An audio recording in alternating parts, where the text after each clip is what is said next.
Assalamualaikum warahmatullahi wabarakatuh. Selamat sore. Perkenalkan, nama saya Angelita Nurindra Putri, moderator dari kelompok 5. Alhamdulillah, pada hari ini kita semua diberikan kesehatan dan kesempatan untuk bisa mengikuti kembali kegiatan pembelajaran mata kuliah praktik bimbingan kelompok. Pada presentasi kali ini, kami ingin berterima kasih kepada Ibu Febranti Putri Navion MPD yang telah memberikan kami waktu untuk memulai presentasi ini. Saya akan memperkenalkan anggota kelompok 5, yaitu Vinka Triani, saya sendiri Angelita Nurindra Putri, dan Iis Adendra Prilia. Baiklah, di sini kelompok 5 akan mempresentasikan tentang materi teknik permainan simulasi. Berikut penjelasan dari videonya. Materi pertama adalah pengertian permainan simulasi, yang akan saya sampaikan sendiri. Permainan simulasi adalah sebuah metode pembelajaran yang memperhatikan pengetahuan awal yang diperoleh dalam kehidupan sehari-hari. Dalam permainan ini, siswa yang terlibat memiliki peran masing-masing. Model permainan ini pun merupakan model yang tepat digunakan untuk melatih kemampuan sosial pada siswa. Karena model ini dapat menyesuaikan permasalahan dengan pengetahuan yang diperoleh siswa dalam kehidupan sehari-hari. Materi kedua yaitu tujuan dari permainan simulasi.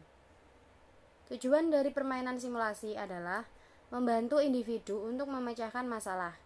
Menurut Azurjadi, tujuan permainan simulasi untuk memperoleh informasi baru dan kesadaran akan masalah yang dihadapi bersama dan keinginan untuk memecahkan masalah. Materi ketiga adalah manfaat dari permainan simulasi. Yang pertama, meningkatkan motivasi dan perhatian dari peserta didik. Yang kedua, meningkatkan keterlibatan langsung dan partisipasi aktif peserta didik. Dan yang ketiga, meningkatkan kemampuan peserta didik dalam belajar kognitif. Keempat, afeksi umum anak meningkat. Dan yang kelima, kesadaran diri dan pandangan terhadap orang lain lebih efektif. Untuk materi selanjutnya, yaitu materi keempat sampai dengan materi keenam, akan disampaikan oleh Mbak Vinka Triani. Kepadanya dipersilahkan. Saya Vinka Triani dengan NIM 126306202107. Di sini saya akan menjelaskan jenis-jenis teknik permainan simulasi. Untuk yang pertama yaitu sosiodrama. Sosiodrama ini merupakan permainan yang dilakukan dengan bertitik tolak dari permasalahan sosial baik yang berhubungan dengan antar manusia seperti halnya pergaulan remaja yang nakal dan gambaran kehidupan yang kacau balau.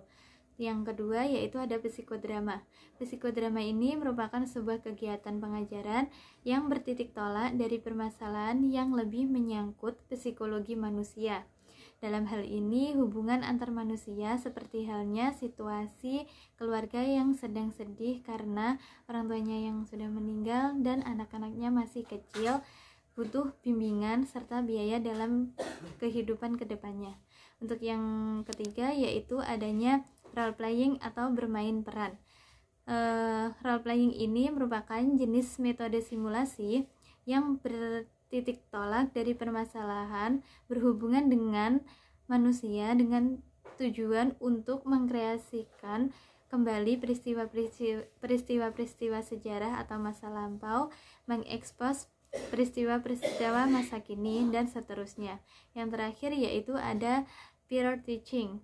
Peer teaching ini termasuk metode simulasi yang digunakan guru dalam memberikan pengalaman mengajar bagi calon guru. Untuk yang selanjutnya yaitu prinsip-prinsip permainan simulasi. Yang pertama yaitu simulasi dilakukan oleh kelompok peserta didik dan setiap kelompok mendapat kesempatan untuk melaksanakan simulasi yang sama maupun berbeda.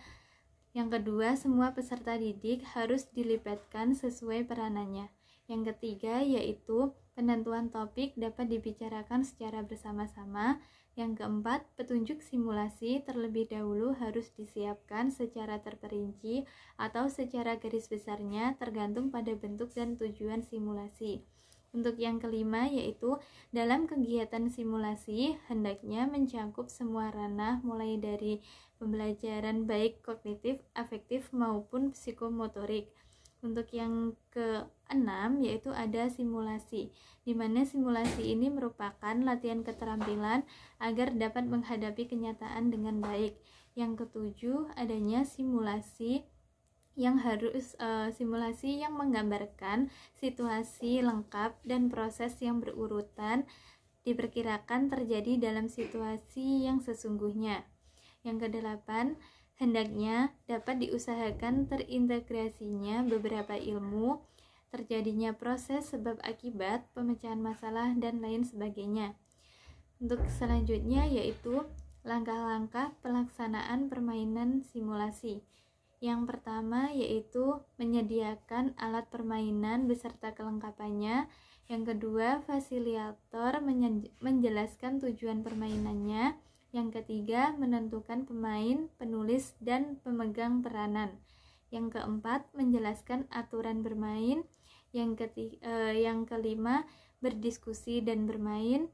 Yang keenam, ada menyimpulkan hasil diskusi setelah seluruh permainan selesai atau setelah kegiatan selesai. Yang ketujuh yaitu menutup permainan dan menentukan waktu serta tempat untuk bermain pada pertemuan selanjutnya. Untuk materi terakhir, yaitu materi ke-7 dan 8 akan disampaikan oleh Mbak Iis Adiandra. Kepadanya dipersilahkan. Saya Iis Adiandra Pelia dengan NIM 126306203120 akan menjelaskan tentang media permainan simulasi serta kelebihan dan kelemahan teknis simulasi. Yang pertama yaitu media permainan simulasi. Penggunaan teknik permainan simulasi membutuhkan media yang harus dipersiapkan secara khusus. Satu yaitu beberan simulasi, merupakan beberan atau papan permainan yang berisi sejumlah pesan yang diatur dalam suatu langkah-langkah tertentu. Pada saat proses permainan, pesan tersebut dibaca oleh pemain dan pemain memberi respon jawaban atas pertanyaan atau permasalahan yang dimunculkan dalam pesan tersebut. Yang kedua yaitu kartu pesan. Pesan-pesan permainan yang tidak tertampung di lembaran simulasi ditulis dalam kartu-kartu kecil. Terdapat dua macam kartu, yaitu kartu yang berisi pesan dan kartu yang memuat aktivitas selingan yang menyenangkan bagi pemain atau penonton. 3 alat penentu langkah. Dapat berupa dadu, kubus, berisi angka maupun lot yang tertulis angka. Alat ini untuk menentukan berapa langkah yang harus dilakukan pemain setelah melemparkan dadunya. Yang keempat yaitu tanda bermain atau gaco. Tanda ini digunakan sebagai alat untuk menunjukkan di mana langkah yang telah dicapai oleh pemain. Dari perangkat media tersebut dilengkapi dengan matrik atau skenario permainan simulasi. Skenario permainan simulasi berisi secara lengkap pesan-pesan permainan, aturan permainan, serta langkah-langkah pelaksanaan permainan simulasi. Poin yang terakhir yaitu kelebihan dan kelemahan teknis simulasi. Ada beberapa keunggulan penggunaan teknik simulasi, diantaranya adalah siswa dapat melaksanakan interaksi sosial dan komunikasi dalam kelompoknya. Aktivitas siswa cukup tinggi dalam pembelajaran sehingga terlibat langsung dalam pembelajaran. Yang kedua, dapat membiasakan siswa untuk memahami permasalahan sosial. Hal ini dapat dikatakan sebagai implementasi pembelajaran yang berbasis kontekstual. Yang ketiga yaitu melalui kegiatan kelompok dalam simulasi dapat membina hubungan personal yang positif. Yang keempat dapat membangkitkan imajinasi siswa. Yang kelima membina hubungan komunikatif dan kerjasama dalam kelompok. Namun demikian, dalam teknik simulasi masih tetap ada kelemahan atau kendala-kendala yang kemungkinan perlu diantisipasi oleh guru jika akan menerapkan teknik simulasi ini. Ada beberapa kelemahan dari teknik simulasi antara lain, biaya pengembangannya tinggi dan memerlukan waktu yang lama. Fasilitas dan alat-alat khusus yang dibutuhkan mungkin sulit diperoleh. Pengalaman yang diperoleh melalui simulasi tidak selalu tepat dan sesuai dengan kenyataan di lapangan. Pengelolaan yang kurang baik sering simulasi dijadikan sebagai alat hiburan sehingga tujuan dan bimbingan terabaikan. Faktor psikologis seperti rasa malu dan takut sering mempengaruhi siswa dalam melakukan permainan simulasi. Demikian yang dapat saya sampaikan.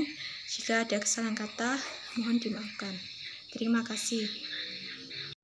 Baiklah, sekian presentasi dari kelompok kami.